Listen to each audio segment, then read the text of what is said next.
सभी को नमस्कार। मेरा नाम राज है। मेरी उम्र 25 साल की है। मैं मुंबई से हूँ। खैर कहानी पर आता हूँ। मैं अपनी हाल में ही घटी हुई घटना के साथ वापस आया हूँ। मेरे साथ हमारे फ्लैट के पास एक छोटा सा घर था। वहाँ एक दंपति अपनी 2 बेटियों के साथ रहते थे। मैं उन्हें पिछले 15 साल से जानता हूँ। अब वो दोनों बेटियाँ कॉलेज चली गई। बेटियों की उम्र में 1.5 साल का अंतर था। उनके पिता शराबी थे।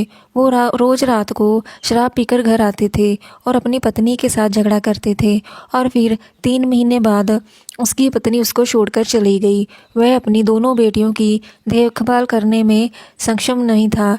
मैंने देखा कि बेटियों का पिता रात को आया और सो गया। उनकी पत्नी के चले जाने के बाद उनका दैनिक जीवन बर्बाद हो गया। उसकी दोनों बेटियां बहुत ही खूबसूरत थी। दोनों ही एक से बढ़कर एक थी। मैं उन दोनों पर ट्राई मारना शुरू कर दिया। मैं उन दोनों लड़कियों को तब से जानता था जब वह बहुत छोटी थी। उनका नाम सपना और सारिका था। वह कॉलेज में पढ़ रही थी। मुझे नहीं पता कि वह कैसे पढ़ते थे, लेकिन दोनों के बॉयफ्रेंड थे। दोनों ही खूबसूरत लग रही थी, लेकिन छोटी वाली ज़्यादा ही सुंदर थी। वह दोनों दुबली पतली हैं। जब भी हम एक दूसरे का सामना करते हैं तो मुस्कुराते हैं।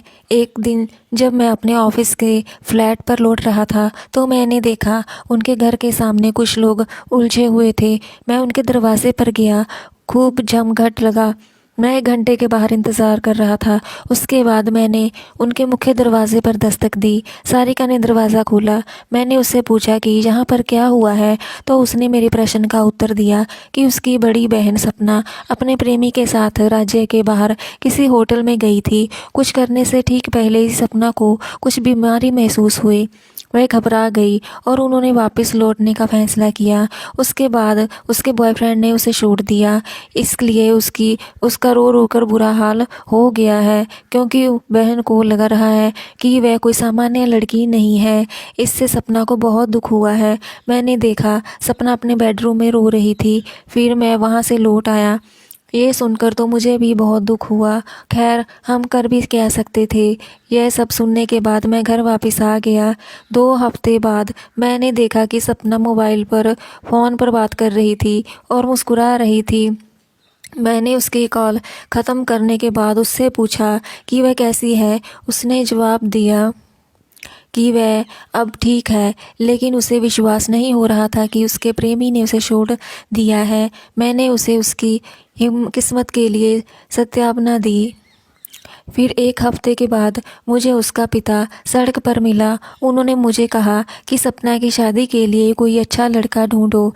मैंने उससे कहा कि इस वजह से मुझे उससे बात करनी होगी। वह मुझे अपने घर ले आया। शाम के बाद का समय था।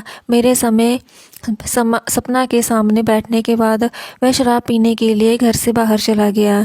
उस वक्त सारिका वहाँ पर नहीं थी। मैंने सपना से कहा कि उसके बाद उसे क्या करना था और वह क्या करना चाहती थी। उसने शर्मनाक तरीके से कहा कि कोई भी पुरुष उससे शादी नहीं करेगा, क्योंकि उसे डर लगता था।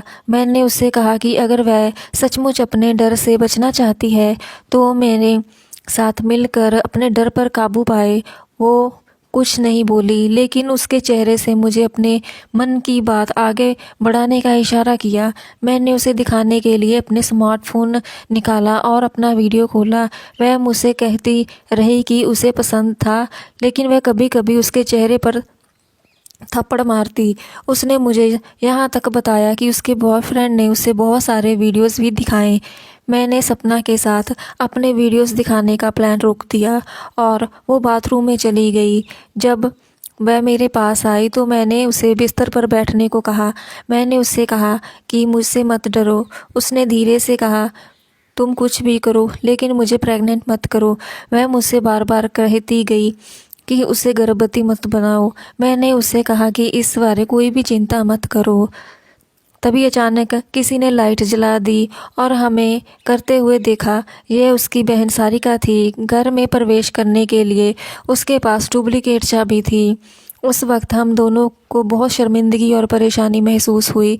पहले तो हम इस हालत में देखकर चौंक गए। बाद में वह मुस्कुराते हुए हमारे पास आई और शरारत से हमसे पूछा कि हम क्या कर रहे थे। इसी तरह हमने करीब 30 मिनट तक एंजॉय किया। सारिका ने भी हमें आगे बढ़ने के लिए प्रोत्साहित किया। तभी सपना को बाथरूम करने का मन हुआ और वो बाथरूम में चली गई। मैं बहुत थक गया था। मैं उनके बिस्तर पर लेटा हुआ था। मैं बहुत थक गया था। मैं उनके बिस्तर पर लेटा हुआ था। मैंने उनके बाथरूम का इस्तेमाल किया और अपनी ड्रेस पहनी। उसी समय सारिका कुछ लोग कोल्ड ड्रिंक लेकर आ गई। सपना भी उसकी ड्रेस लेकर उठ गई।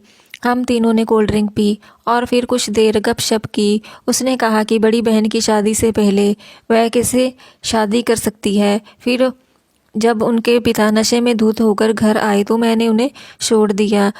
उस घटना के बाद हम अक्सर एक दूसरे का सामना करते रहे।